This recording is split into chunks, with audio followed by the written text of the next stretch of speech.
For the first time all season, the Cleveland Indians were taking on the second-place division rival Chicago White Sox, sitting in second place with a record of 34-25 at this point in the season.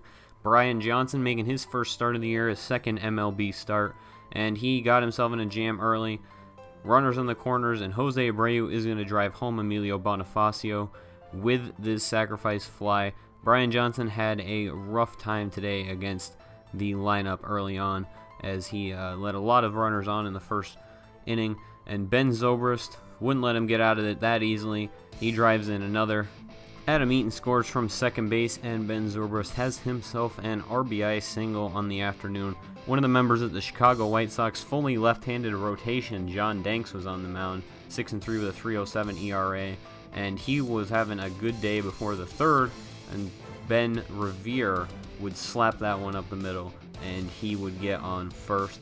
But of course, with Ben Revere on, you're going to get second too. So Ben Revere's on second. Kevin Franzen with a 1-2 count. He's going to lash this one into right field, and Ben Revere with his speed is going to score all the way from second, but Kevin Franzen gets caught trying to go on the throw. He thought they were going to go home, and they did not. Brian Johnson coming back here, top of the fourth, 2 outs, 1-2 count. And that one is going to be lashed into left field, but Michael Brantley dives for it. Great defense from the Gold Glove left fielder. A nice play to end that. We're going to watch a replay of it as he just extends, dives for that one, and there was no shot at that getting down. And Brandon Moss will come right back with a strikeout, but Brian Johnson struck out Emilio Bonifacio. Kind of some revenge for the first inning. Jason Kipnis will get on here in the bottom of the fifth. Lashed up the middle, couldn't be fielded by shortstop Alcides Escobar. And that is going to put a runner on first for Francisco Lindor. 1-0 count. And they are putting on the hit and run, but Francisco Lindor pops up, and Jason Kipnis can't go back to first in time. He didn't even have time to turn around. They double him off right there. Bottom of the sixth with a runner on first. Carlos Santana in a big spot, and he's going to strike out. John Danks just had his stuff today. He even got out our best batters against left-handers. Matt Albers would come on to relieve him in the bottom of the seventh when the Indians would finally get a runner on against him.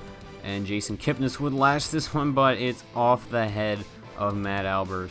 David Robertson came on for the save. Having a rough season so far, 5.06 ERA.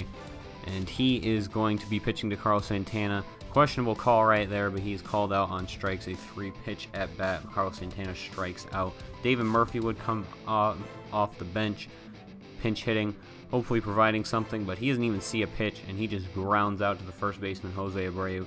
That does it for this game, 2-1.